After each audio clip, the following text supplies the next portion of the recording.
नमस्कार. दीपक रेगे कथाकथन चॅनलवर तुम्हा सगळ्यांचं मनापासून स्वागत. तुम्ही ऐकताय सुरेश वैद्य यांची आकांत ही कादंबरी. आजचा भाग 6वा आहे. पण तत्पूर्वी तुम्ही जर अजूनपर्यंत चॅनल सबस्क्राईब केलं नसेल तर चॅनल सबस्क्राईब करा. शेजारी घंटीचा चिन्ह आहे, बेल आयकन, तेही प्रेस करा.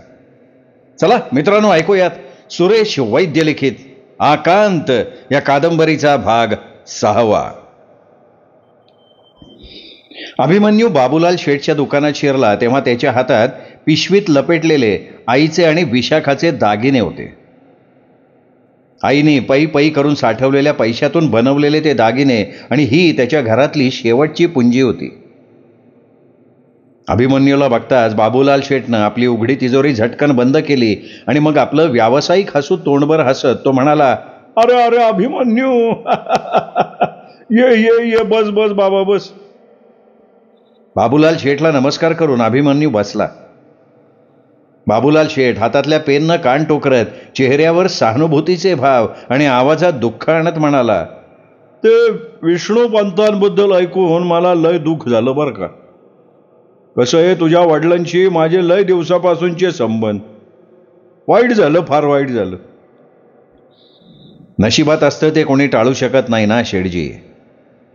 अभिमन्यू विषण्ण स्वरात म्हणाला, हा ते बी खरंय रे पोरा. बरं मला सांग, आज इकडं कसा काय आला? तुमच्याकडे चालू आहे. दागिन्यांची पिशवी त्यांच्या समोर ठेवत अभिमन्यू म्हणाला, बाबांनी सांगितलं की आमचं घर तुमच्याकडे गहाण ठेवलंय. तुमच्याकडे तसंच कर्ज मागणं योग्य वाटत नाही म्हणून हे आईचे आणि बहिणीचे काही दागिने आणले. बाबांना जामिनावर सोडवण्यासाठी आणि केस लढण्यासाठी एखादा वकील द्यायला हवा ना. त्यासाठी हे दागिने गहाण ठेवून तुम्ही कर्ज दिलं तर फार उपकार होतील. हा हा, जरूर, का नाही का नाही. बाबूलाल शेठनं तातडीनं पिशवीतनं दागिने काढून बघितले. आपल्या जवळच्या दगडावर घासून कस पाहिला, हातानंच त्याचं वजन तोललं आणि मग दागिने तिजोरीत ठेवत म्हणाला, या समध्या दागिन्यांची किंमत मिळून 4,000 रुपये होतात. फक्त 4,000? अभिमन्यू आश्चर्यानं उद्गारला. पण बनवण्याच्या वेळी तर? आता बनवण्याची किंमत आम्ही थोडीच धरतो का? आमच्या दृष्टीनं फक्त ह्यात असलेल्या सोन्याला किंमत आहे. शिवाय चोख सोन्याचे दागिने कधी बनत नाहीत. त्यात थोडंफार तांबा असतं मिक्स केलेलं. आणि शिवाय झीज लागती ना हिशोबातनं कापायला. हा सगळा हिशोब करून तुला 4,000 सांगितले. ते मी तुला आनंदानं देतो. वजन केलं तर आणखीन कमी व्हायची शक्यता आहे बरं का. अभिमन्यूनं एक सुस्कारा सोडला आणि नाईलाजानं म्हणाला, ठीक आहे, द्या 4,000. हा देतो ना, 1 मिनिट थांबा. बाबूलाल शेठनं पुन्हा तिजोरी उघडली. त्यातनं एक लांब लचक चोपडी बाहेर काढली. मग जवळजवळ अर्धा पाऊण तास तो चोपडीत पाहून हिशोब करत राहिला. शेवटी एक कागद अभिमन्यूच्या समोर धरत तो म्हणाला, 3,655 रुपये. अभिमन्यूनं कागद घेत काहीही न समजून बाबूलाल शेठकडे आश्चर्यानं बघितलं. आणि हे 345 रुपये. तिजोरीतनं 345 रुपये काढून अभिमन्यूच्या हातावर ठेवत बाबूलाल शेठ म्हणाला, शेठजी हे काय? ते कागदावरचे 3,655 आणि हे 345 झाले का नाही पुरे 4,000? मी समजलो नाही शेठजी. हातातल्या पैशांकडे बघत अभिमन्यू काहीसं गोंधळून म्हणाला, मी आहे ना, मी सांगतो तुला समजून. कसं आहे अभिमन्यू, मी व्यापारी माणूस आहे. धंदा करण्यासाठी इथं बसलोय, दान धर्म करण्यासाठी नाही ना. माझ्या बोलण्याचा राग येऊ देऊ नको, पण धंद्यात कसं माणसानं चोख असलं पाहिजे. मी आणि विष्णू पण जुने दोस्त आहे, हे बी खरं आहे. पण धंद्यात मी जो काय पैसा गुंतवलाय ना, तो व्यापार करण्यासाठी गुंतवला. आता येस बघ, तुझ्या बापानं घर गहाण टाकलं तेव्हा ते 3 वर्षाच्या आत सोडवायची बोली केलती. आता 3 वर्ष उलटून वर 3 महिने झाले जादाची. मुद्दल सोड रे, 3 वर्षात व्याजाचा 1 पैसाही नाही दिला. आता तुझा बाप माझा दोस्त आहे म्हणून आजपर्यंत घराचा ताबा मी काही घेतला नाही. नाही तर मुद्दल आणि 3 वर्षाचं व्याज भेटून कवाच घर माझ्या नावावर झालेलं आहे. वरच्या 3 महिन्याचं व्याज मी घेतलं कापून. आता सगळा हिसाब चुकता झाला. देणं घेणं काय राहिलं नाही. मुदत संपल्यावर ते जुनं घर पाडून तिथं नवीन इमारत बांधायचा विचार करत होतो मी. पण कसं आहे, तुमच्या लोकांची आत्ताची अडचण लक्षात घेऊन अजून 1-2 महिने पाहिजे तर तुम्ही तिथं राहू शकता. त्याच्याबद्दल तुमच्याकडनं 1 पैसा घेणार नाही मी. आता ह्याच्यापेक्षा जास्त काय तुझ्यासाठी करू शकत नाही मी पोरा. अहो पण शेठजी, अभिमन्यूनं बोलण्याचा प्रयत्न केला, पण बाबूलाल शेठ त्याचं बोलणं मध्येच तोडत काहीशा कोरड्या स्वरात म्हणाला, बघ आता माझा आहे धंद्याचा टाईम. दुसऱ्या गिऱ्हाईकांशी मला बोलायचंय. तुझा पण वेळ महत्वाचा आहे. तुला तुझ्या बापाला जामिनावर सोडवायची व्यवस्था करायची, तवा येळ घालवू नको. काय बाबीलला नमस्कार सांग माझा. असं म्हणत बाबूलाल शेठ अभिमन्यूकडे पूर्ण दुर्लक्ष करत दुकानात शिरलेले एका गिऱ्हाईकाशी बोलायला लागला. अभिमन्यू काही क्षण हवा गेलेल्या घुम्यासारखा तसाच बसून राहिला. त्याच्या सगळ्या संवेदना बधीर झाल्या होत्या. विचार करायची सगळी शक्तीच नाहीशी झाली होती. बाबूलाल शेठनं आपल्याला हातोहात फसवलं हे समजत असूनही तो काही करू शकत नव्हता. बाबूलाल शेठ पुढे हात जोडून विनवणी करणं व्यर्थ आहे हे त्याच्या लक्षात आलं होतं. बाबूलाल शेठच्या एकंदर वागण्या बोलण्यावरनं आपल्या विनवणीमुळे त्याच्या हृदयाला पाझर वगैरे फुटेल असं त्याला वाटत नव्हतं. अभिमन्यू उठला. हातातल्या नोटा मुठीत घट्ट दाबून धरत जड पावलांनी तिथनं बाहेर पडला. त्याच्या अंगातलं सगळं त्राणच नाहीसं झालं. चालताना त्याचे पाय थरथरत होते. डोळ्यांसमोर अंधेरी येत होती. छातीवर प्रचंड ओझं ठेवल्यासारखी ती पार दडपून गेली होती. आता पुढे काय, हा प्रश्न एखाद्या अजगराच्या विळख्यासारखा क्षणाक्षणाला त्याच्या भोवती आवळला जात होता. या 345 रुपयांव्यतिरिक्त त्याच्या खिशात 1 पैसाही नव्हता. एवढ्या पैशात कुठला वकील त्याला आपल्या दारात उभं करणार होता? बाबांना जामिनावर कसा सोडवणार होता? आणि त्यासाठी हवा असणारा जामीन कसा आणि कुठून उभा करणार होता? विचार करून करून अभिमन्यूचं डोकं फुटायची वेळ आली होती. मदत करणारा, आधार देणारा एकही नातेवाईक, एकही मित्र त्याच्या डोळ्यांसमोर येत नव्हता. संकटाच्या समयी धावून येणारा एकही मित्र आजवरच्या आयुष्यात आपण जोडू शकलो नाही याचं वैषम्य आज अभिमन्यूला तीव्रतेनं जाणवत होतं. आपल्या या काहीशा एकलकोंड्या स्वतःच्याच विश्वात दंग राहणाऱ्या स्वभावाला तो मनातल्या मनात दोष देत होता. अभिमन्यू असा विचार करत असताना एकदम त्याला मेहता साहेबाची आठवण झाली. बाबांनी आवर्जून त्याला मेहता साहेबांची भेट घ्यायला सांगितली होती. बाबांना ज्या अर्थी एवढी खात्री वाटत होती त्या अर्थी मेहता साहेब नक्कीच या परिस्थितीतून काहीतरी मार्ग काढतील. बुडत्याला काडीचा आधार मिळावा तसा अभिमन्यूचा चेहरा उजळला. त्याच्या पायांना गती आली. मेहता साहेबांचा तो देखणा आवाढव्य बंगला बघून अभिमन्यूची छाती दडपल्यासारखी झाली होती. बंगल्याच्या फाटकाबाहेर उभा राहून तो तिथून दिसणाऱ्या आतल्या बंगल्याकडे विस्मयचकित नजरेनं बघत राहिला होता. बंगल्याच्या चारी बाजूला मजबूत दगडी भिंतीचं कंपाऊंड होतं. आतमध्ये तरतरीची फुलझाडं आणि फळझाडं लावली होती. फाटकापासून निघालेला रस्ता थेट बंगल्याच्या मुख्य दारापर्यंत जाऊन संपत होता. समोरच्या भिंतीतच असलेल्या त्या लोखंडी फाटकाच्या आतल्या बाजूला एक मजबूत शरीराचा रखवालदार उभा होता. अभिमन्यूला फाटकाच्या समोरच उभं राहिलेलं बघून रखवालदार स्टूलावरनं उठला. फाटकाजवळ आला. एकदा वरून खालपर्यंत अभिमन्यूला न्याहाळत त्यांनी काहीशा तिरसट स्वरात विचारलं, काय रे? मला मेहता साहेबांना भेटायचंय, अभिमन्यू नम्र स्वरात म्हणाला. अभिमन्यूचा एकंदर अवतार आणि त्याच्या आवाजातली ती अगतिक नम्रता बघून रखवालदार आणखीनच उर्मट स्वरात म्हणाला, देख देख साहब, चांदा वांदा नाही देते, आगे जा तू, चल. नाही, तुमचा काहीतरी गैरसमज होतोय. रखवालदारानं केलेला अपमान कसाबसा गिळत अभिमन्यू म्हणाला, मी त्यांच्याकडे कसलीही वर्गणी किंवा देणगी मागायला आलेलो नाही. तो पेर काय को आयला तू? फक्त त्यांना भेटायला. त्यांच्या ऑफिसमध्ये काम करणाऱ्या एका क्लार्कचा मुलगा आहे मी. अच्छा. रखवालदाराचा चेहरा जरा निवळला. नाही, लेकिन इस समय साहब से तुम्हारा क्या काम है? फार महत्वाचं काम है हो. बहुत जरूरी है. लेकिन बात यह है अभी कि इस समय साहब पार्टी में व्यस्त है. तुम ऐसा करो, कल सुबह आ जाओ, मैं तुम्हें साहब से मिलवा दूंगा. कल? नाही हो, मला आजच साहेबांना भेटणं फार आवश्यक आहे. तुम्ही जर माझं नाव साहेबांना जाऊन सांगितलं ना तर ते मला ताबडतोब भेटायला तयार होतील. अभिमन्यू विनवणीच्या स्वरात म्हणाला. रखवालदारानं पुन्हा एकदा अभिमन्यूकडे लक्षपूर्वक बघितलं आणि मग म्हणाला, तो ठीक आहे, तुम अपना नाम लिख कर दो. अभिमन्यूनं खिशातनं एक कागद काढला, त्यावर आपलं संपूर्ण नाव लिहिलं. कागद रखवालदाराच्या हातात दिला. तुम रुको इधरीच, असं म्हणत रखवालदार कागद घेऊन आत निघून गेला. अभिमन्यू फाटका बाहेरच काहीशा अस्वस्थपणे चुळबुळत उभा राहिला.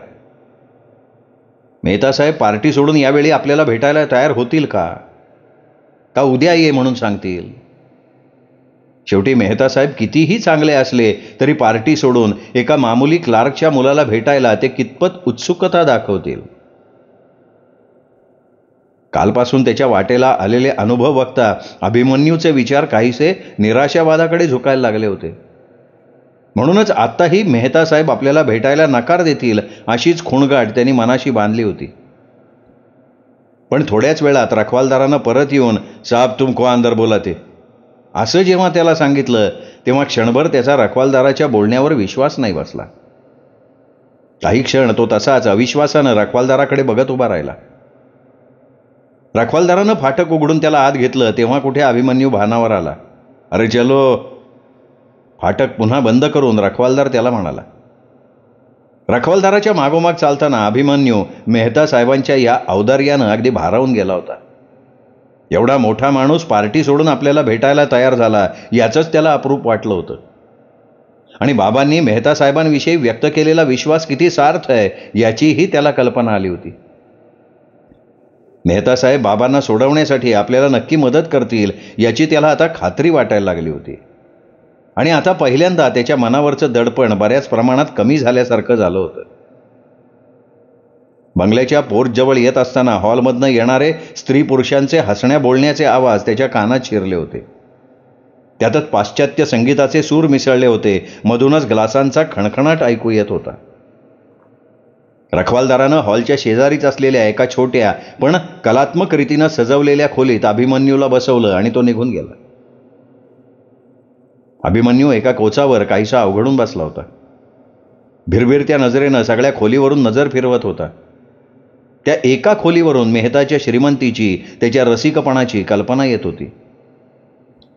जवळजवळ अर्धा तास अभिमन्यू तसाच अवघडून बसून मेहता साहेबांची वाट बघत होता. शेजारच्या हॉलमधून येणाऱ्या आवाजाची पातळी आता वाढली होती. स्त्री पुरुषांचे हसण्या बोलण्याचे आवाज आता अगदी टिपेला पोहोचले होते. त्या आवाजात संगीताचे सूरही लुप्त झाले होते. ग्लासांचा खणखणाट मात्र आणखीन वाढला होता. आणखीन 5-1 मिनिटं गेली आणि मग मेहता साहेबांनी खोलीत पाऊल टाकलं. मेहता तरुण आहेत असं बाबांनी सांगितलं होतं, पण ते एवढे तरुण असतील अशी अभिमन्यूनं कल्पना केली नव्हती. मेहता त्याच्यापेक्षा फार तर 3-4 वर्षांनी मोठे दिसत होते. मेहता आत आला तेव्हा त्याचे डोळे काहीसे लालसर दिसत होते. हातात ग्लास होता, पण त्याचा आवाज आणि चाल अगदी स्थिर होती. त्याच्यावर नशेचा कसलाही प्रभाव पडलेला दिसत नव्हता. मेहताला बघताच अभिमन्यू कोचावरनं उठून उभा राहिला. तसा मेहता किंचित हसून म्हणाला, अरे बस बस बस, हे ऑफिस नाही, माझं घर आहे, बस. अभिमन्यू पुन्हा कोचावर अवघडून बसला. अस्वस्थपणे हातांची बोटं एकमेकात गुंतवून चुळबुळत राहिला. बी रिलॅक्स, आरामात बस. मेहता त्याच्या समोरच्या कोचावर बसत म्हणाला. मग पाठोपाठ आलेल्या नोकराकडे बघून त्याने अभिमन्यूला विचारलं, तुझ्यासाठी एखादा पेग आणायला सांगू का? नाही नको. अभिमन्यू गडबडून जात घाईघाईनं म्हणाला, मी नाही असलं काही पीत. अरे एखाद दुसऱ्या पेगनं काही होत नाही. पण ठीक आहे, तुझी इच्छा नसेल तर माझा आग्रह नाही. मग जवळ उभ्या असलेल्या नोकराला उद्देशून तो म्हणाला, एक कोल्ड्रिंक घेऊन ये रे. नोकर निघून गेल्यावर मेहता अभिमन्यूकडे बघत म्हणाला, तुझ्या घरून कोणीतरी येईल म्हणून मी कालपासनं वाट बघत होतो. खरं म्हणजे मी स्वतः तुमच्याकडे यायला हवं होतं, पण तुझ्या आईच्या आणि बहिणीच्या नजरेला नजर द्यायची माझ्यात हिंमतच नव्हती. मेहताचं ते बोलणं ऐकून अभिमन्यूच्या मनातला त्याच्याबद्दलचा आदर आणखीनच दुणावला. त्याच्या मनावरचं उरलं सुरलं दडपणही आता नाहीसं झालं होतं. नोकर थम्सअपची बाटली टिपॉयवर ठेवून निघून गेला. घे घे, मेहता म्हणाला. अभिमन्यूनं बाटली उचलून एक घोड घेतला. मेहतानंही आपल्या हातातल्या ग्लासमधनं व्हिस्कीचा घोड घेतला. मी आज सकाळी पोलीस ठाण्यावर जाऊन बाबांची भेट घेतली होती. तुमची ते फार प्रशंसा करत होते. म्हणत होते केली तर मेहता साहेबच आपल्याला मदत करतील, दुसरं कोणी नाही. आणि त्यांनी मला तुम्हाला भेटायची सूचना केली होती. खरं सांगू का अभि? व्हिस्कीचा आणखीन एक घोट घेत काहीशा अपराधी स्वरात मेहता म्हणाला. मला तर त्यांना तोंड दाखवायची सुद्धा शरम वाटतीये. मी स्वप्नातही कल्पना केली नव्हती की माझी एक लहानशी चूक विष्णूपंतांना एवढ्या मोठ्या गोत्यात आणेल. क्षणभर थांबून कपाळ्यावर आठ्या घालत मग मेहताच पुढे म्हणाला. ही सगळी चाल आहे ना त्या हरामखोर रमणभाईची होती. आणि सगळ्यात दुर्दैवाची गोष्ट म्हणजे त्या हरामखोरानं माझ्या मम्मी डॅडींवर अशी काही जादू केली आहे की विचारू नकोस. आपल्या गोड वागण्या बोलण्यानं त्यानं आमच्या मम्मी डॅडींना फार भारावून टाकलाय. त्यातून डॅडींच्या जुन्या मित्रांपैकी येतो आहे ना.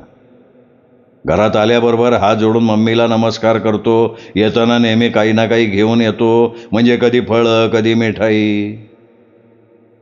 मम्मी तर त्याला आपला सख्खा धीर समजायला लागली आहे. मग मलाही त्यामुळे त्याला थोडाफार मान द्यावा लागतो. आता याला योगायोग म्हण किंवा मला दुर्बुद्धी सुचली म्हणून म्हण, त्या दिवशी नेमका मला माझ्या सॅलरीचा चेक मिळाला होता. मी तो चेक रमणबाईंकडे कॅश करण्यासाठी दिला. मला रोख रकमेची गरज होती म्हणून. आता मला काय माहिती की तो हरामखोर चेक कॅश करून त्या नोटांवर कमिशनरची सही घेऊन येईल. मी तर त्यांनी दिलेलं पाकिट उघडून सुद्धा बघितलेलं नव्हतं. त्यातले काही पैसे मला वैयक्तिक खर्चासाठी बाजूला काढून ठेवायचे होते. सगळे पैसे घरी नेले असते तर त्यातला एक पैसाही मला मिळाला नसता. म्हणून मी विचार करत होतो की एवढे पैसे रात्रभर कुठे ठेवावे. मी हा विचार बोलून दाखवताच रमणभाईंनी मला सल्ला दिला की मी हे पैसे विष्णूपंतांच्याकडे ठेवावे. त्यांच्यापेक्षा विश्वासू आणि इमानदार माणूस ऑफिसात दुसरा कोण आहे. मग पटलं मला ते, आणि मग मी ते पाकिट काकांच्याकडे ठेवायला दिलं. मला थोडी जरी शंका आली असती ना की ह्यात त्या हरामखोर रमणबाईची काहीतरी चाल आहे, तर असा मूर्खपणा मी कधी केलाच नसता. मेहताचा आवाज कमालीचा दुःखी अपराधी झाला होता. स्वतःच्या मूर्खपणाबद्दल तो स्वतःलाच दूषण लावत होता. अभिमन्यूनं थम्सअपची बाटली रिकामी करून टिपॉयवर ठेवली. मग मेहताचं सांत्वन करत तो म्हणाला, नाही हे बघा, जे काही झालं त्यात तुमचा दोष काही नाही आहे मेहता साहेब. बाबांचेच ग्रह फिरले होते, त्याला कोण काय करणार नाही का. पण बाबांना तुमच्याबद्दल पूर्ण खात्री आहे की कोर्टात तुम्ही त्यांच्या बाजूनं साक्ष द्याल. खरा प्रकार काय झाला हे सांगून तुम्ही त्यांना नक्की वाचवाल. तोच तर माझ्या पुढे प्रॉब्लेम निर्माण झालाय ना. म्हणजे? अभिमन्यूनं एकदम धास्तावून विचारलं. मला जेव्हा ही सगळी केस समजली, रमणबाईचा डाव लक्षात आला, तेव्हा संतापून माझ्याच घरात त्यावेळी बसलेल्या रमणबाईचा गळा पकडला मी. पण मम्मी डॅडी मध्ये आले. इतकं नाही तर त्यांनी उलट मला डाफरलं. तुम्हालाच डाफरलं का? मी तुला सांगितलं ना आत्ता, रमणबाई डॅडींचे फार जुने आणि घनिष्ठ मित्र आहेत. मम्मी तर रमणबाईला देवमाणूस समजते. मम्मीला तो भाभी म्हणतो, भाभी. आणि डॅडींना त्याच्याबद्दल आपलेपणा वाटतो, खूप आपलेपणा. पण मग तुम्ही तुमच्या मम्मी डॅडींना सत्य परिस्थिती सांगितली नव्हती? सांगितली होती ना, पण त्यांचा माझ्या बोलण्यावर विश्वास बसला नाही. का? आता तुला खरं सांगायला हरकत नाही, त्यावेळी मी अशीच एक पार्टी अटेंड करून आलो होतो. आत्ता ज्या मूडमध्ये तसाच त्यावेळी मूडमध्ये होतो. म्हणजे माझ्या तोंडूला दारूचा वगैरे वास येत होता. पण आता तू सांग, दारू प्यायलेला असूनही मी आत्ता तुझ्या समोर काही वावगं बोललो? तुझ्याशी काही वाईट वागलो?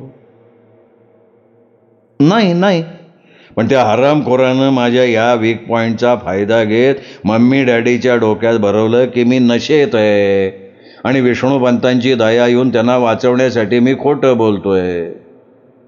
नशेत माणूस नेहमी मनाचा मोठेपणा दाखवायचा प्रयत्न करतो, तो प्रयत्न मी करतोय. तुमच्या मम्मी डॅडींनी त्याच्या बोलण्यावर विश्वास ठेवला? हो ना रे.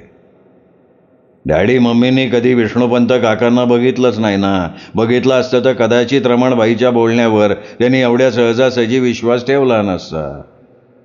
पण त्यांच्यासमोर रमणबाई होता आणि त्यांच्या दृष्टीनं तो देव माणूस होता. म्हणूनच त्यांनी विष्णुपंतांनी लाच घेतली आहे याच्यावर विश्वास ठेवला. मला काही सांगायची बोलायची संधीच दिली नाही. अभिमन्यूचा चेहरा खरकन उतरला होता. मनात नुकतीच कुठं फुटू लागलेली आशेची पालवी क्षणात जळून गेली होती. पुन्हा एकदा निराशेनं त्याचं मन झाकोळून गेलं. मग आता मेहता साहेब? काहीशा अगतिक स्वरात त्याने विचारलं. मम्मीनी तर मला तिची शपथ घातली की रमणबाई सांगेल तेच मी कोर्टात सांगायचं.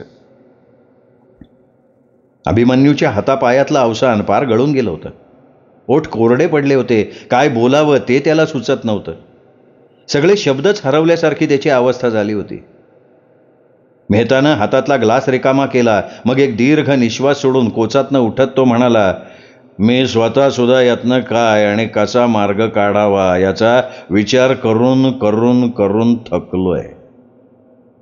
रमणबाईंनी जे काही सांगितलं ते खोटं आहे हे मम्मीला कसं पटवून द्यायचं आणि विष्णुपंतांवर आलेला आळ ही रमणबाईची चाल आहे हे तिला कसं समजून सांगायचं याचाच मी पण विचार करतोय. मेहतानं एक सिगरेट ओठात सारली, लायटरनं पेटवली आणि मग सिगरेटचे झोरके घेत तो खोलीतल्या खोलीत येरझारा मारत राहिला. त्याचा चेहरा विचारमग्न दिसत होता. डोळ्यात काळजीच्या छटा उमटलेल्या होत्या. अभिमन्यू काहीही न बोलता नुसता रिकाम्या नजरेनं मेहताकडे बघत होता. निम्मी अधिक सिगरेट संपत आल्यावर मेहता अचानक थांबला आणि अभिमन्यूकडे बघत त्याने विचारलं, तुझ्या घरी आणखीन कोण कोण आहे? आई, बहीण आणि एक धाकटा भाऊ आहे. गुड. मेहता उजळत्या चेहऱ्यानं म्हणाला, मग तुझं काम 99% व्हायची शक्यता आहे. म्हणजे मी नाही समजलो. असं बघ, पुरुष आपलं म्हणणं जेवढं प्रभावीपणे एखाद्या स्त्रीच्या मनावर बिंबवू शकत नाही ना, तेच एक स्त्री दुसऱ्या स्त्रीच्या मनावर बिंबवू शकते. आता मी किंवा तू कितीही घसा फोडून मम्मीला सत्य परिस्थिती सांगायचा प्रयत्न केला तरी मम्मीचा त्याच्यावर विश्वास बसणार नाही. पण तेच जर तुझ्या आईने किंवा बहिणीने सांगण्याचा प्रयत्न केला तर कदाचित मम्मीचा त्यांच्या बोलण्यावर विश्वास बसेल. एकदा का विष्णुपंत निर्दोष आहे ते मम्मीला पटलं की मग ती स्वतःहून मला आपल्या शपथेतनं मुक्त करून खरी गोष्ट कोर्टात सांगायला परवानगी देईल. पण माझी आई आजारी आहे. तिला बसलेल्या मानसिक धक्क्यानं ती बिछाण्याला खिळून पडली. चालण्या बोलण्या इतकी शक्ती तिच्या अंगात उरली नाही. ठीक आहे, आई येऊ शकत नाही, बहीण तर आहे ना? हो, बहीण आहे. काय नाव तिचं? विशाखा. विशाखा म्हणजे नुकतंच तिचं लग्न ठरत होतं तीच ना? हो, तीच. मग तर आणखीन एक प्लस पॉइंट मिळेल तिला. या सगळ्या प्रकारामुळे तिचं लग्न मोडलं हे जर मम्मीला समजलं तर तिला विशाखाबद्दल आणखीन सहानुभूती वाटेल. माझ्या अजूनही काही लक्षात येत नाही हो. अभिमन्यू गोंधळून मेहताकडे बघत म्हणाला. सांगतो ना, सांगतो. तू उद्या विशाखाला माझ्या मम्मीकडे पाठवून दे. विशाखाने रडायचं, मम्मीला सत्य परिस्थिती सांगायची. माझी मम्मी मनानं तशी हळवी आहे. दुसऱ्याच्या, विशेषतः तरुण मुलीच्या डोळ्यात अश्रू बघितले की तिचं मन ह्याला होतं. आमच्या घरी काम करणाऱ्या मोलकर्णीला सुद्धा मम्मीचा हा वीक पॉइंट माहिती झालाय. पैसे बिसे पाहिजे असतील ना तर लगेच ती डोळ्यात पाणी आणून काहीतरी कारण सांगते आणि मम्मी सुद्धा लगेच तिला हवे तेवढे पैसे देऊन टाकते. सांगायचं तात्पर्य काय? विशाखाच्या डोळ्यात पाणी बघितलं की मम्मी अशी विरघळून जाईल. आणि एवढं करून भागलं नाही तर विशाखाने मम्मीला सांगायचं, माझ्यावर तुमचा विश्वास बसत नसेल तर तुम्ही स्वतः घरी या आणि बघा. बाबांवर आलेला हा खोटा आळ बघून माझी आई आजारी पडली. जर बाबांवर केलेला आरोप खरा असता, ते नेहमी अशी लाजबीज घेत असते, तर आईला असा धक्का बसला असता का? त्या धक्क्याने ती अशी आजारी पडली असती का? विशाखाचे हे प्रश्न नक्की मम्मीला विचार करायला लावतील. काय समजलं? हो, आलं लक्षात. मग उद्या तिला पाठवून दे. उद्या संधी सुद्धा चांगली आहे. अभिमन्यूनं प्रश्नार्थक मुद्रेनं मेहताकडे बघितलं. उद्या रमणबाईच्या बरोबर मी जाणार आहे साईटवर, परवा परत येणार आहे. त्यामुळे उद्या घरात मम्मी एकटी असेल. डॅडी सुद्धा कामानिमित्त बाहेरगावी गेलेत. तू विशाखाला सगळं समजून सांग. घरात येताच तिला म्हण, मम्मीचे पायच धर. काय? बरं, असं म्हणत अभिमन्यू उठून उभा राहिला. मेहतानं सुचवलेल्या या उपायानं अभिमन्यूचा चेहरा पुन्हा उजळला होता. उद्या रात्री 9-9:30च्या सुमाराला पाठव तिला. त्यावेळी मम्मी निवांत असते. जेवण बिवण झालं ना की झोपायला जाण्यापूर्वी ती 10-15 मिनिटं देवघरात जाते, जप बीप करते. अशा वेळी समोरच्या माणसाचं म्हणणं शांतपणे ऐकून घेते ती. सत्य समजून घ्यायचा प्रयत्न सुद्धा करते ती. तेव्हा उद्या रात्री बरोबर 9-9:30च्या सुमाराला विशाखाला पाठव. काय समजलं? हो, पाठवतो. अभिमन्यू हात जोडून मेहताचा निरोप घेत म्हणाला. बरं, आता मी निघतो, तू पण निघ. अभिमन्यू बाहेर पडला. अभिमन्यू गेला त्या दिशेकडे बघत मेहतानं पुन्हा एक सिगरेट काढली, ओठात सारली. त्याच वेळी त्याच्या मागनं जोरदार हसण्याचा आवाज आला. मेहतानं एकदम दचकून मान वळवून बघितलं. त्याच्या मागेच रमणभाई 2 हातात 2 व्हिस्कीचे ग्लास घेऊन उभा होता. रमणबाईला बघताच मेहताच्या ओठांवरही हास्य उमटलं. रमणभाईंनी पुढे होऊन एक ग्लास त्याच्या हातात दिला. मग मेहताकडे बघत डोळा मारत तो हसून म्हणाला, घ्या घ्या, घसा कोरडा पडला असेल तुमचा एवढे सगळे डायलॉग बोलून बोलून. मेहतानं ग्लास ओठाला लावून एक मोठा घोट घेतला. रमणभाईंनी एक मोठा घोट घेतला.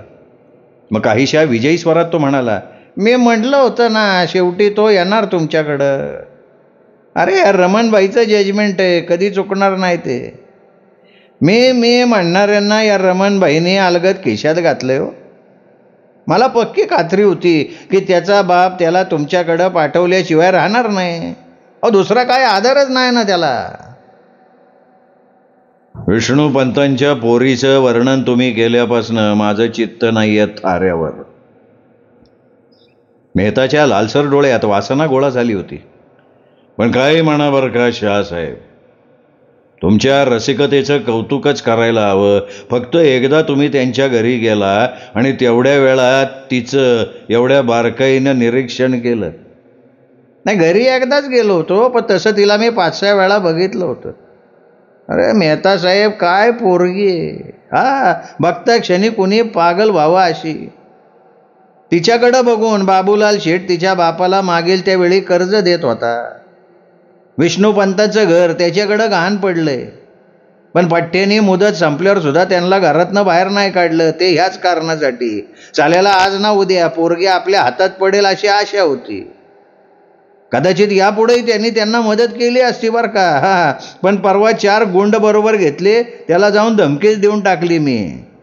म्हणलं जर यापुढे विष्णूपंताला थोडा मदत केली ना, त्याच्या आयुष्यातली शेवटची मदत. तुम्हाला कल्पना नसेल मेहता साहेब, हे पैसे देणारे लय भेत्रे असतात. मी फक्त धमकी दिली तर लागला ना कापायला. कानावर हात ठेवून तोबा तोबा म्हणायला लागला. वा वा शहासाहेब, तुम्ही तर कमालच केलीत. अरे साहेब, आमची कमाल अजून काय बघितलीच नाही तुम्ही. आमच्या म्हणण्याप्रमाणे, आमच्या म्हणण्यानुसार तुम्ही पुढं वागत राहिला ना, कुठं पोचवू तुम्हाला. तुम्हाला कधी कुठल्या गोष्टीची कमतरता नाही भासणार. तुम्ही फक्त आमच्यावर मेहर नजर ठेवायची, बाकीची तुमच्या सगळ्या गोष्टीची काळजी आम्ही घेऊ. आहे का मंजूर? अरे एकदम मंजूर आहे. और इस बात पे हो जाए और एक जाम. हा का नाही. असं म्हणत मेहतानं नोकराला खूण केली. नोकरानं आणखीन 2 ग्लास आणून दोघांच्या हातात दिले. मेहताच्या डोक्यात अजूनही विशाखाचेच विचार घोळत होते. म्हणूनच व्हिस्कीचा घोट घेत त्यांनी काहीशा शंकित स्वरात विचारलं, तुम्हाला खात्री आहे का शहासाहेब उद्या ती येईल याची? आपल्या बापाला वाचवायचं असेल तर नक्की. पण समजा तिच्याबरोबर तिची आई आली तर? नाही, त्याचाही विचार करून ठेवला ना मेहता साहेब. या गरीब लोकांना आपल्या बोटाच्या इशाऱ्यावर कसं नाचवलं जाऊ शकतं याची अजून तुम्हाला कल्पना नाही हो. पैसेवाल्यांनी थोडी सहानुभूती दाखवली ना की हे लोक खुश होतात. तुम्ही सांगाल त्याच्यावर डोळे झटकून विश्वास ठेवतात. त्यांना बसवणं अवघड नाही हो. तुम्ही म्हणता त्याप्रमाणे समजा म्हातारी बरोबर आली तर दोघींपुढं 2 चहाचे कप ठेवा.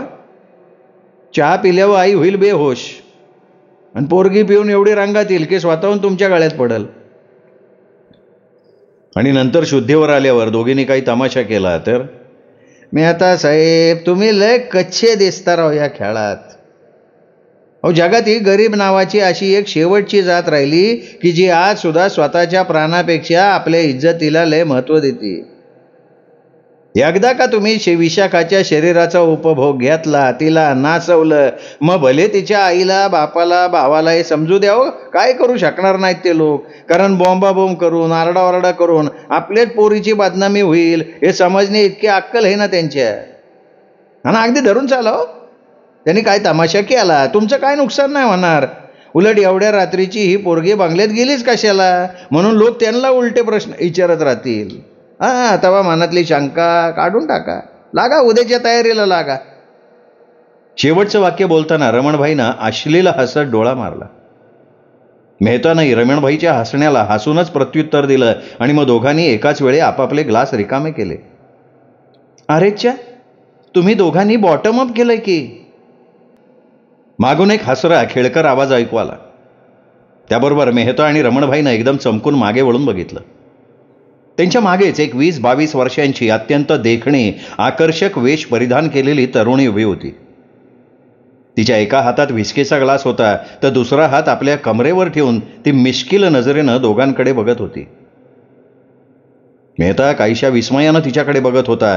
त्याची नजर तिच्या अंग प्रत्यंगावरनं फिरत होती. आकाशी रंगाची अत्यंत पारदर्शक साडी ती नेसली होती. त्यातून तिच्या गोऱ्या मुलायम पोटाचा भाग स्पष्टपणे नजरेत भरत होता. साडीचा पदर छातीवर असूनही तिच्या वक्षस्थळांची भरीव गोलाई मेहताच्या काळजाचा ठोका चुकवत होती. आपल्या खांद्यापर्यंत कापलेले केस तिने पाठीवर मोकळे सोडले होते. चेहऱ्यावरच्या हेवी मेकअपनं तिच्या सौंदर्याला काहीसं उत्तान स्वरूप प्राप्त झालं होतं. कदाचित ह्या मेकअपमुळे तिचं मूळचं सौंदर्य काहीसं भडक, बाजारू वाटत होतं. पण मेहताला त्याच्याशी काही देणं घेणं नव्हतं. त्याची नजर फक्त तिच्या भरीव अवयवांवरनं फिरत होती. क्षणभर तर त्याला रमणभाईनं वर्णन केलेल्या विशाखाचा सुद्धा विसर पडला. त्यांनी पाहिलेल्या विशाखापेक्षा प्रत्यक्षात समोर दिसणारी सौंदर्यवती मेहताच्या दृष्टीनं जास्त महत्वाची होती. मेहता तिच्याकडे असा बुभुक्षित नजरेनं बघत होता तर तिला असं अचानक समोर बघून रमणभाईला आश्चर्याचा मोठा धक्का बसला. अरे रोमा तू आणि हे तू? रमणभाई रोमाकडे बघत आश्चर्यानं उद्गारले. का बरं? मला इथे बघून तुम्हाला एवढं आश्चर्य का वाटलं? नाही, पण तू मुंबईहून इथं कशी आली? सोपं आहे. मुंबईहून ट्रेननं आले, तिथनं रिक्षाने. चेष्टा नको करू. माझ्या विचारण्याचा अर्थ मुंबईहून अचानक तू इकडे आली कशी? अरे शेठजी, आपला धंदा तर तुम्हाला माहिती आहे. कधी कुठे कोणाबरोबर जावं लागेल सांगता येत नाही ना. अच्छा, म्हणजे धंद्यासाठी तू इकडे आली का? काल एका गिऱ्हाईकाबरोबर इकडे आले. रात्रभर त्याच्याबरोबर हॉटेलमध्ये राहिले. आज संध्याकाळी तो आपल्या काही कामानिमित्त पुढे निघून गेला. मग विचार केला आता इथे आलेच आहे तर तुमच्यासारख्या जुन्या गिऱ्हाईकांना भेटून जावं. बऱ्याच दिवसात तुमची काही खबर बातमी कळली नव्हती म्हणून मग तुमच्या बंगल्यावर गेले तर तिथे कळलं तुम्ही इथे आहात. मग सरळ आले इथे. रोमा अतिशय मोकळेपणानं बोलत होती. रोमाच्या एकंदर बोलण्यावरनं तिच्या धंद्याचं स्वरूप मेहताच्या लक्षात आलं होतं आणि ती अप्राप्य नाही हे समजताच त्याचे डोळे आनंदानं चमकले होते. आजची रात्र रोमाच्या सहवासात घालवायला तो आतुर झाला होता. रमणभाईची नाडी त्याच्या हातात होती, त्यामुळे ही भेट रमणभाईंतर्फेच मिळावी अशी त्याची रास्त अपेक्षा होती. म्हणूनच रमणभाईकडे बघत तो काहीसा सूचक हसत म्हणाला, वा वा शहासाहेब, तुम्ही तर छुपे रुस्तम निघालात. तुमच्या एवढ्या देखण्या ओळखी असतील असं वाटलं नव्हतं बरं का. तुमच्या या ओळखीचा फायदा आम्हालाही द्या की. शेवटचं वाक्य बोलताना मेहतानं पुन्हा एकदा रोमाकडे आसक्त नजरेनं बघितलं. रमणभाईच्या कपाळावर कळेल न कळेल अशा आठ्या उमटल्या होत्या, पण मेहताला दुखवून चालणार नाही हेही त्याला समजत होतं. हां, का नाही, पण रोमाला ही ओळख आवडेल का नाही हे तिला विचारायला पाहिजे. शेठजी. रोमा रमणभाईकडे बघत किंचित हसून म्हणाली, ओळख फायदेशीर ठरणार असेल तर कुणाला नाही आवडणार, पण ही ओळख कुणाच्या तर्फे होणार आहे. तिला काय म्हणायचंय हे लक्षात येताच मेहता तातडीनं म्हणाला, अर्थात शहासाहेबांच्या तर्फे. काय शहासाहेब, बरोबर आहे का नाही? रमणभाईनं काही न बोलता नुसती मान डोलावली होकारार्थी. शेठजी, तुमच्या धंद्याचा जम अजून नीट बसलेला दिसत नाहीये. रोमा काहीशा उपरोधिकपणे हसत म्हणाली.